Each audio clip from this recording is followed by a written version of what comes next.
नमस्कार। आपके सदन जनसदन में आपका स्वागत है। मैं हूं राजीव रावत और आपके सदन में आज हमारे मेहमान हैं वाहिद नसीम जी, देश के वरिष्ठ पत्रकार हमेशा की तरह। और आज चर्चा करते हुए वाहिद जी, आपका स्वागत करते हुए जी थोड़ा शुक्रिया। मुझे अजीब लग रहा है। क्यों? अजीब इसलिए लग रहा है कि ये झुकी झुकी सी सरकार पिछले 10 साल में मैंने देखी नहीं। लेटरल एंट्री के मामले में बगैर रिजर्वेशन के विज्ञप्ति जारी हो गई और बिल्कुल। विपक्षी दलों के साथ साथ जब राहुल गांधी ने इस विषय पर बोला तो सरकार ने आज उस विज्ञप्ति को वापस कर लिया। राहुल गांधी ही नहीं, एनडीए के साथियों ने भी इस पर ऐतराज जताया था। बात इतनी नहीं है कि बैकफुट पे यहां आ गई। झारखंड में ऑपरेशन लोटस को लेकर जो गोदी मीडिया से मिलकर बड़ा बवाल काटा गया, आज वो भी टाई टाई फिस हो गया लगभग।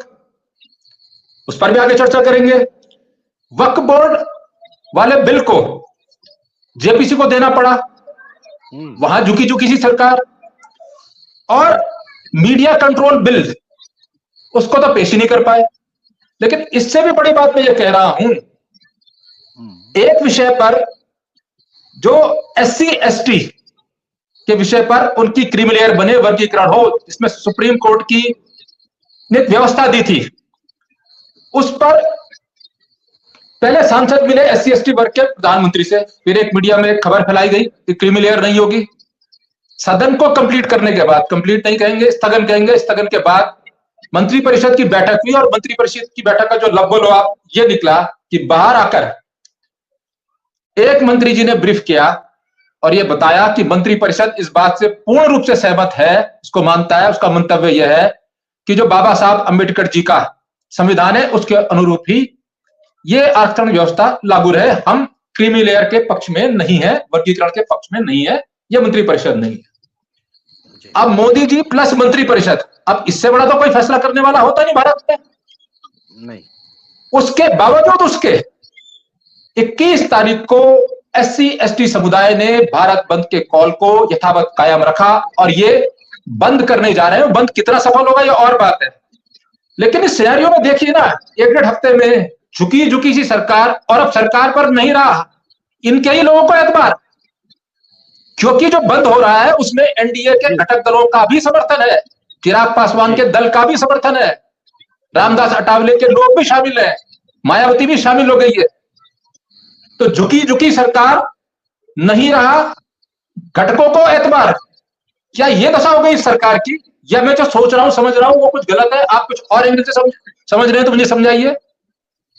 दरअसल राजीव जी, इसमें कोई दो राय नहीं है कि इस बार ये सरकार झुकी झुकी सी है, मगर इतनी सीधी भी झुकी झुकी नहीं है जितनी जिसका विश्लेषण किया जा रहा है कि सरकार ने दबाव आगे में आया है कि इनका राज्यसभा में बहुमत नहीं है।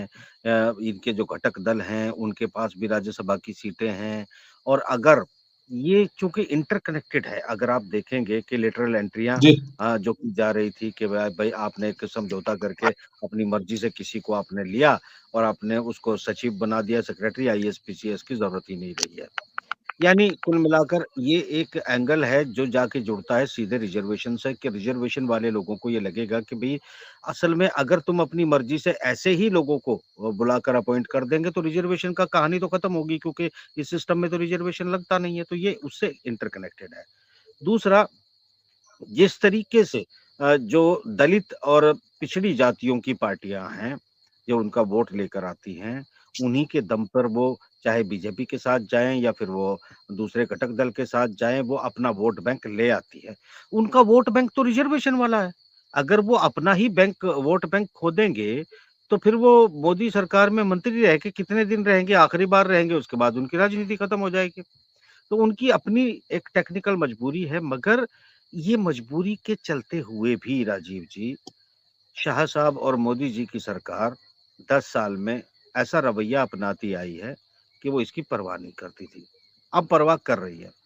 अगर हम ये कहें कि सिर्फ घटक दल मजबूत हो गए, विपक्ष मजबूत हो गया और इसका जो वोटिंग परसेंट है उस पर प्रभाव पड़ा है, या फिर जो राज्यसभा और लोकसभा की स्थिति है उस पे फर्क पड़ा है।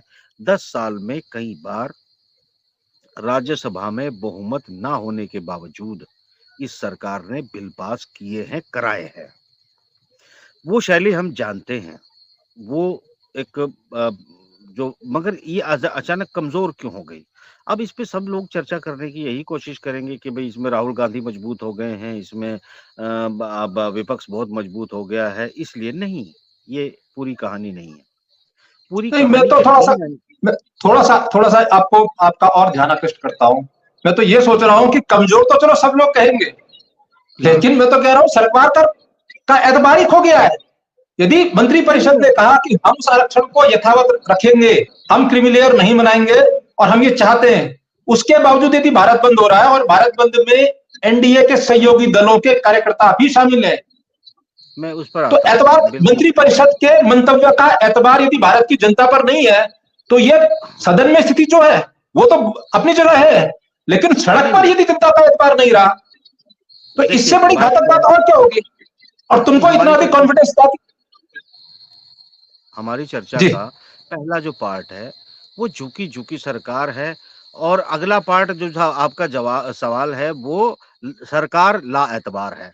तो सरकार लाएतबार जो है उस पर भी बात करते हैं। जी जी अगला जी सवाल जो आपका है क्योंकि 2 अलग-अलग पार्ट है ना, तो पहले झुकी-झुकी जी पे आ जाते हैं, फिर लाएतबारी पे आ जाते हैं। झुकी-झुकी की वजह ये है कि जिस तरह का रवैया मोदी, अमित शाह साहब और नड्डा साहब ने अपनाया, चुनाव के दौरान झुंझलाहट में, टेम्पो में देख लूँगा उनको जहाँ पैसे जा रहे हैं, ट्रक भर-भर के जा रहे हैं। एक तरह से थ्रेट जैसा व्यवहार था। एक तरह से आरएसएस को सीधे कह दिया, भारतीय जनता पार्टी बहुत बड़ी पार्टी है, उसे आरएसएस की ज़रूरत नहीं है। मतलब एक एरोगेंस का लेवल उतना ऊपर पहुँच गया था कि जिसका कोई जवाब नहीं था। मगर जो पीठासीन अधिकारी हैं वो 17 सी से इतने डर जाएँगे कि पहले जो चमत्कार हुआ करता था, 400 पार मतलब 400 पार, 300 पार मतलब 300 पार, वो अपनी नौकरी की वजह से ये नहीं कर पाए। इस पर बहुत कम चर्चा हो रही है या इसको समझ नहीं रहे लोग या समझकर क्रेडिट देना नहीं चाहते क्योंकि वो मेरे नाम आता है।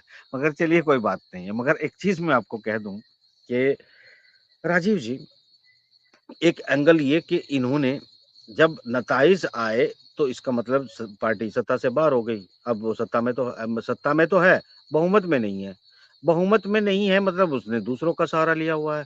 ऐसे हालात में कोई 10-5 मेंबर ऑफ पार्लियामेंट अगर आरएसएस की बात मान लेते हैं और वो किसी भी थ्रेट में आने से अमित शाह साहब और मोदी की मना कर देते हैं तो सरकार गिर जाती है। ये एक एंगल है कि आरएसएस ने जिस तरह से अब एरोगेंसी के बावजूद शांति के साथ इस जोड़ी को झेला, अब वो खुलकर सामने आ गए हैं, खुलकर इनके अधिकारों में कटौती कर रहे हैं। राष्ट्रीय अध्यक्ष पर भारतीय जनता पार्टी के फैसला नहीं हो पा रहा है, वरना तो मोदी जी ने आँख उठाई और फैसला हो गया, आँख झुकाई तो फैसला कैंसल हो गया। मतलब आँखों के पलकों के इशारे से तमाम हिंदुस्तान के स्विच उठते थे और बैठते थे। तो आरएसएस ने अपने वजूद का खतरा महसूस किया और अगर अब ये सही है कि 400 पार आ जाती तो आरएसएस को खत्म कर देते। ये खतरा जो है आरएसएस को महसूस हो रहा था। तो उन्होंने आगे आगे जो है वो शांति और कूल रहकर इस रणनीति और नीति को तैयार करते हैं, उसमें आगे बढ़ रहे हैं। तो एक पक्ष ये था कि जो नागपुर है, नागपुर ने लगाम खींच ली है, ये कमज़ोरी आ गई। दूसरी कमज़ोरी ऑलरेडी राज्यसभा में भी है और लोकसभा में भी है। अब जब मैं आता हूँ तीसरे एंगल पे। तीसरा एंगल ये है राजीव जी कि जब आपको तमाम दुनिया से एक समर्थन मिल रहा था। आप अमेरिका जाते थे तो वहाँ से आपको समर्थन मिलता था। ठीक है, आप एस-400 रूस से खरीदिए फिर भी हम तुम पे ना पाबंदी नहीं लगाएँगे। तुम ठीक है ईरान से तेल लीजिए हम तुम पर तब भी सैंक्शन नहीं लगाएँगे। उधर से रूस कहता था ठीक है तुम हमारे साथ सौदा करिए, उनके साथ भी करते रहिए, हम तुम्हारे साथ कोई अपने संबंध नहीं बिगाड़ेंगे। जी जी मगर दुनिया थर्ड वर्ल्ड वॉर के मुहाने पर आके खड़ी हो गई है, जहाँ पर लकीरें बिल्कुल स्पष्ट तौर पर खींची जा चुकी है, या तो आप साथ हैं किसी के या नहीं हैं। अब या आप इधर हैं या उधर हैं की कहानी समाप्त हो चुकी है। इसको बैलेंस करने में छींक आई हुई है मोदी जी को मोदी जी जा रहे हैं, वो कहेंगे कि देखिए कितना स्पष्ट मंत्रालय की तरफ से कहा गया है। वो पहुँच रहे हैं कीव, कीव कुछ घंटे रुकेंगे ये यूक्रेन में और वहाँ से निकल जाएँगे और वो कह रहे हैं कि मैं कोई समझौते का प्रस्ताव लेके नहीं जा रहा हूँ। मैं दोनों को बात करने के लिए ज़रूर कहूँगा मगर शांति प्रस्ताव मेरे पास नहीं है। कुल मिलाकर ये बात अपने मीडिया में भी इसलिए कह दी गई कि फिर भी मीडिया के तो लोग हमारा अजीब ही है, वो क्या कहेंगे कल वो तो हम कल ही देखेंगे। कुल मिला के अंतर्राष्ट्रीय दबाव भी भयानक है। इस वक़्त जो भी सत्ता में बैठा है, उसके लिए ये काँटों भरा ताज है, जहाँ अंतर्राष्ट्रीय 2 या 3 या 4 बड़ी ताकतों का भारी प्रेशर है। तो अंदर का प्रेशर झेलें, बाहर का प्रेशर झेलें या फिर जो दाएँ-बाएँ हैं, माता-पिता हैं, उनका प्रेशर झेलें या फिर बच्चों का प्रेशर झेलें। तो कुल मिला के कमज़ोरी की जो आखिरी सीढ़ी है ना, इस वक़्त ये सरकार वहाँ खड़ी है, हिम्मत हार चुकी है। मैं कहूँ सच, मोदी जी किसी भी कीमत पे सत्ता छोड़ के भागना चाहते हैं, लोग इनको भागने नहीं दे रहे हैं। ये है पहला कि झुकी-झुकी सरकार। अब क्या मैं अगले आपका जो सरकार लाएतबार है, उस पर थोड़ा-सा आप एक बार और विस्तार कर दें, तो मैं डिटेल में जवाब दे देता हूँ नहीं, आपको। नहीं, बिल्कुल, बिल्कुल आपने कहा। मैं ये कह रहा हूं कि लैटरल एंट्री वापस ले गया विज्ञापन, वो फुस हो गया। बस तो अंतिम पड़ाव पे तब आएंगे, लेकिन उससे पहले मैं आपसे समझना चाह रहा हूं कि 3-4 दिन तक ऑपरेशन झारखंड, ऑपरेशन लोटस चलता रहा। गोदी मीडिया ने ऐसा उठा दिया कि 20 विधायक तो बिल्कुल संपर्क में है, गायब हो गए हैं, जेएम के संपर्क में ही नहीं है। बाद में वो संख्या 7 हुई, फिर वो 5 चलता रहा, फिर वो 5 के बाद कहानी ये भी कि अब अकेले बच गए। अगर 3 दिन से आपकी गोद में प्रस्तुत है एक बड़ा विकेट झारखंड मुक्ति मोर्चा का, उसने लिख भी दिया, उसने कहा मैं बहुत आहत हुआ, एस मुख्यमंत्री के तौर पर मेरा जो अंतिम दिन था, मैं किसी कार्यक्रम में जाना चाहता था लेकिन मुझे आदेश हो गया कि आप कहीं नहीं जाएंगे और यहां रहेंगे। सामान्यतः यह होता है, इसको इतनी बड़ी बात नहीं होती जब तय हो जाता है कि अब आप कार्यवाहक मुख्यमंत्री, कल सुबह या परसों तक आपको दूसरे को रिप्लेस करना है, चाहे वो चुनाव संवैधानिक प्रक्रिया में भी है। उसके बाद कार्यवाहक प्रधानमंत्री, कार्यवाहक मुख्यमंत्री होते हैं, उनको घोषणाएं करने का अधिकार नहीं होता, उन्हें नीतिगत निर्णय का अधिकार नहीं होता। तो यह कहा गया कि भाई चूंकि कल सुबह आपको बदला जा रहा है तो कोई बात आप ऐसी ना कह दें अपने भाषण के दौरान जो मुख्यमंत्री घोषणा बन जाए, और फिर हेमंत सरकार के लिए उसके पास बजट है या नहीं है, तो वो रोक लिया जाता है कि परिस्थितियां ऐसी होती हैं कि आप सार्वजनिक कार्यक्रमों में ना जाए। लेकिन उसको उठाकर जब यह कह दिया गया तो स्पष्ट हो गया कि अब चंपई सोरेन जा रहे हैं और बड़ी टूट होने वाली है। ऑपरेशन लोटस सफलता की ओर गोदी मीडिया ने दिखाया, लेकिन 3 दिन तक दिल्ली में रहने के बावजूद बीजेपी में अभी तक उनकी एंट्री हुई नहीं। मंथन यह भी हुआ कि पहले आप दल बनाओ, बीजेपी में मत आओ। यह ऑपरेशन लोटस को लेकर 2 दिन पहले शायद आपसे या किसी अन्य से हमने इसी मंच पर चर्चा की थी और अंदेशा जताया था कि ऑपरेशन लोटस की आहत से डर जो है, ये एनडीए में जो गठबंधन में है उनको भी लगा होगा कि अभी तो ये कर रहे हैं इंडिया पे, कल अगर ये 5 सांसदों वाले, 2 सांसदों वाले दलों को और मिला मिला के 20-30 सांसदों का जुगाड़ अगर कर देंगे तो नीतीश और नायडू की तो वैल्यू खत्म हो जाएगी, और अगर ऑपरेशन उनके दलों में कर दिया तो उनकी जरूरत क्या रहेगी। तो ये जो 3 दिन दिल्ली में रखने के बावजूद उनको बीजेपी में शामिल ना करना, उस पर क्लियर ना होना, एक तरह से उसमें टर्न डाउन होना, इसकी जरूरत क्यों पड़ी होगी। यहां थिंक टैंकों के दिमागों में भी काम नहीं कर रहा है कि बीजेपी या चंपई सोरेन वाला अभियान फिलहाल फुस क्यों हुआ, फेल क्यों हुआ।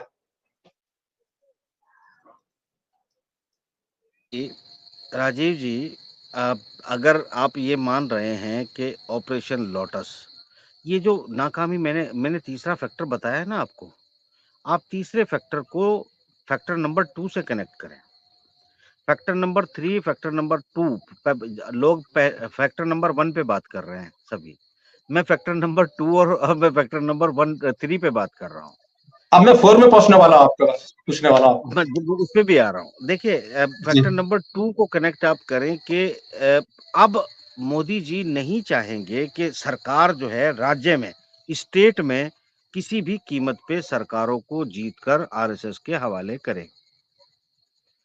इस वक़्त मोदी जी को ये अच्छे से आभास हो चुका है कि अगले ना प्रधानमंत्री पद के लिए उनको रिकमेंड किया जाएगा, ना ही हो सकता है उनके पूरा कार्यकाल भी ना हो पाए। इस वक़्त जो प्रेशर है वो उन पर उल्टा बना लिया जाए। तो इस वक़्त मोदी जी फैक्टर नंबर 2 से इतने आहत हैं और इतने डरे हुए हैं कि वो किसी भी कीमत पे और ये जो पार्टी की पहली पहली कार्यशैली थी या अमित शाह अभी भी चाहेंगे कि किसी न किसी तरीके से कब्ज़ा बनाए रखा जाए और नंबर 2 की सीट जो है वो अपनी रखी जाए। अगर मोदी जी नहीं तो अमित शाह प्रधानमंत्री होंगे तो वो वाली कहानी समाप्त हो चुकी है क्योंकि अब लोग चाहे वो आरएसएस हो या फिर जनता हो या फिर ब कोई भी हो, बाहरी ताकत में तो लोग अमित शाह को जानते भी नहीं कौन है अमित शाह, इस नाम का कभी चर्चा ही नहीं होती है। मगर इंटरनल जो है ये एक फैक्टर है और ये फैक्टर जो है इतना क्लब हो चुका है मोदी जी के साथ में। आपने अमित शाह कहा तो मोदी जी कह दिया और मोदी जी कहा तो अमित शाह कह दिया। तो अब जो है जाएँगे तो दोनों, रहेंगे तो दोनों वाली कहानी है। नंबर 2 की जो पोज़ीशन की लड़ाई थी पूरी योगी जी को धमका शिवराज सिंह चौहान के पत्ते काट, ये जो वसुंधरा राजे को किनारे कर, ये जो सेकंड नंबर 2 की जो लड़ाई थी वो समाप्त हो चुकी है। अगर वो समाप्त हो चुकी है तो और ये भी जानते हैं कि अब ये पार्टी पर कब्ज़ा नहीं कर सकते, ये क्लियर हो चुका है। अगर पार्टी पर भी कब्ज़ा नहीं किया जा सकता, तो अब मुझे नहीं लगता कि अमित शाह और मोदी ऑपरेशन लोटस को कोई बहुत ज़्यादा भाव देंगे। मेरे ख्याल नहीं, से अब मैं ये अगर अभी मेरी ना इत्तेफाकी आपसे यहाँ पे, आप मेरा एक प्लीज सुन लीजिएगा, फिर फैसला दीजिएगा। ये वाला जो ऑपरेशन लोटस था, इस पर लगाया गया हेमंत विश्व शर्मा को। अब हेमंत विश्व शर्मा को बीजेपी में कौन लाया आप जानते हैं। ये ना आरएसएस हाँ, के हैं, ना ये बीजेपी के हैं, ये कांग्रेसी गोत्र के भाजपाई मुख्यमंत्री है। ठीक है। गोत्र इनका कांग्रेस है। हुँ, इस ऑपरेशन में लगाने से पहले इनको प्रभारी बनाया गया झारखंड का बीजेपी का, एस इंचार्ज हुआ है। और इसके लिए और बड़ी भूमिका बनाई गई सेफ जगह कोलकाता में, और कोलकाता में मिले पहले शुभेंदु अधिकारी। अब शुभेंदु हुँ, अधिकारी कौन है, उनको कौन लाया वो भी आप जानते हैं, वो तो तृणमूल के हाँ, नेता थे। उनका हाँ, गोत्र ममता बनर्जी है, उनको ला हाँ, रखे हैं भाजपा में। इन दोनों लोगों को लगाया गया और मोटे मोटे तौर पर अगले चुनाव में अगर अभी सरकार नहीं गिरती है तो सीएम फेस बनाने की बात हुई। और सीएम फेस बनाकर चाहे वो बीजेपी में शामिल कराए, चाहे हुँ, अगला अलग दल बनवा के, लेकिन एनडीए और बीजेपी का संयुक्त सीएम फेस झारखंड में हुँ, सोरेन जी को होना था, जो बागी हो चुके थे, दिख रहे थे। अब ये जो फैसला लगभग हो चुका था, न तो ये भाजपा में शामिल करा पाए, न ये सीएम फेस डिक्लेयर करा पाए, न अगले नया दल बनाना, इस पर अभी तक फैसला हो पाया। हालांकि क्या होगा कुछ देर बाद पता नहीं, लेकिन 3 दिन तक ये जो इस फैसले को करने के बाद भी इंप्लीमेंट नहीं कर पाए, जबकि बात सब जगह लीक हो गई।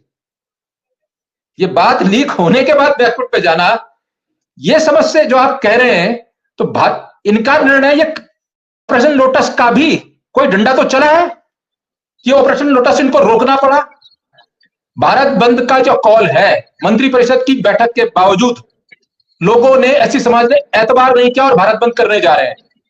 हुँ। अब आप समेट लीजिए, कंक्लूड कर लीजिए जी। जी, जी।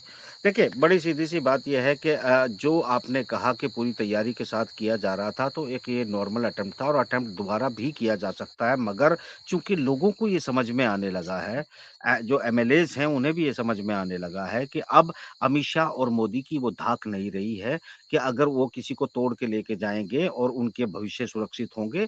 सवाल ये नहीं है कि आप किसी को मुख्यमंत्री देखिए मुख्यमंत्री की सीट ऐसी होती है कि मांझी को भी जो है नीतीश कुमार ने इसी तरह इस्तेमाल किया था, उसके बाद वो मुख्यमंत्री पद से हटना ही नहीं चाहता था। तो ये कोई नया घटना तो है नहीं कि जो एक बार इस सीट पे बैठ जाता है तो फिर ये सीट खींचती है, चिपक जाता है आदमी। तो वो उस चिपक की वजह से ज़्यादा स्ट्रगल कर रहा है, ना कि इस पर कोई बहुत बड़ा गेम या दाँव खेला गया हो। अलबत्ता मैं ये कह रहा हूँ कि मांझी वाला केस तो आपको याद ही होगा ना। अब सवाल ये है कि जो यहाँ पर हो रहा है उसके नतीजे जो अगला सवाल आपने किया है वो कनेक्टेड है। कनेक्टेड इस मायने में है कि मंत्रिपरिषद कह देती है आके और मोदी जी के साथ फोटो खिंचा के कहा जाता है कि क्रीमी लेयर को लागू नहीं किया जाएगा। लोग एतबार नहीं कर रहे हैं क्योंकि लोग पढ़े लिखे हैं और पढ़ाई-लिखाई को खत्म करने की मुहिम शुरू तो आरएसएस ने की थी और अंजाम तक पहुँचाने का बीड़ा मोदी जी ने उठा रखा है और योगी जी ने उठा रखा है। ये बात जो है वो लोग समझ गए हैं जो पढ़ाई-लिखाई के दम पर आज अपने समाज को, अपने आप को सुदृढ़ कर पा रहे हैं, वो जानते हैं कि इनकी बात पे भरोसा तो मतलब ही नहीं है, क्योंकि जितने झूठ इन लोगों ने बोले हैं, जितने झूठे वादे इन्होंने किए हैं, किसानों को भी टरकाया था, उनको भी एमएसपी का कह दिया था कि चलो जमाना-ज़बानी बात खत्म हो जाएगी। ज़बाना-ज़बानी तो किसानों की आमदनी दुगनी हो रही थी, जो ज़बाना-ज़बानी तो उनके अकाउंटों में पेमेंट भी पहुँच रहे थे। तो ज़बाना-ज़बानी ये लोग कहते क्या हैं मुँह टालने के लिए और करते क्या हैं सब जानते हैं। तो सवाल ही नहीं उठता कि अब मान लें, पहले चुप हो जाते थे क्योंकि भय था। भय था मशीनरी का, भय था सिस्टम का, और किसी पर किसी भी तरह की कार्रवाई होती थी, वो भय कम हुआ है। वो भय कम होने की वजह से लोग खुलकर भारत बंद की कॉल दे रहे हैं और ये क्लियर बता रहे हैं कि हम तुम्हारे ज़बानी भरोसे पर ज़बानी बात पर भरोसा नहीं करते हैं। इस मामले के लिए एक कोई बिल लाया जाए या फिर इसके लिए ऑर्डिनेंस लाया जाए या फिर इसको कोर्ट में जो है जाकर इसका सॉल्यूशन करवाया जाए। यही सारा चीज़ इंटरकनेक्टेड है। बहुत बड़ी तादाद यहाँ पिछड़ों की, ओबीसी की और दलितों की है। वो इस वक़्त अगर मोदी और अमित शाह के करतूतों के साथ-साथ में वो आरएसएस से भी छिटक गए, तो आरएसएस वहाँ अब से 50 साल पहले पहुँच जाएगी। ये बात वो अच्छे से जान भी रहे हैं, समझ भी रहे हैं, मगर ये मेरे ख़्याल से वो उसकी शुरुआत भी हो चुकी है। तो ये जो आप देख रहे हैं ना रिएक्शन, ये एक डाउनफॉल की शुरुआत है, मगर फैक्टर इंटरनल भी है और एक्सटर्नल भी है। मेरे ख्याल से अब आज ही आपकी जी, चर्चा लंबी हो चलिए, जाएगी, तो बहुत इसको बहुत आपने कंक्लूड करें जानकारियां कि दी, अभी तो बात है। जी। बहुत जानकारियां दी आपने। आपसे पुनः बातचीत करेंगे, लेकिन अंत में ये सवाल आपके लिए छोड़ जाते हैं, क्योंकि ये जन सदन है, आपका सदन है। जन का एक बड़ा हिस्सा जो एससी एसटी है, अगर वो भारत बंद के लिए सड़क पर उतर रहा है, वो भी मोदी जी से मीटिंग के बाद मिले आश्वासन से नहीं, मीटिंग के बाद मिले आश्वासन के बाद, भारत की कैबिनेट की मीटिंग के बाद, उसकी बाहर ब्रीफिंग आने के बाद कि मंत्रिपरिषद एक मत सहमत है कि क्रीमी लेयर को नहीं अपनाया जाएगा। उसके बाद भी अगर सड़क पर उतर रही है जनता और भारत बंद का कॉल को यथावत रखा हुआ है, तो क्या जन एतबार भी खो रहा है? आप अपनी राय जरूर दीजिए। आपको क्या लगता है, क्या इस ओर जा रही है सरकार कि खो रहा है जन एतबार?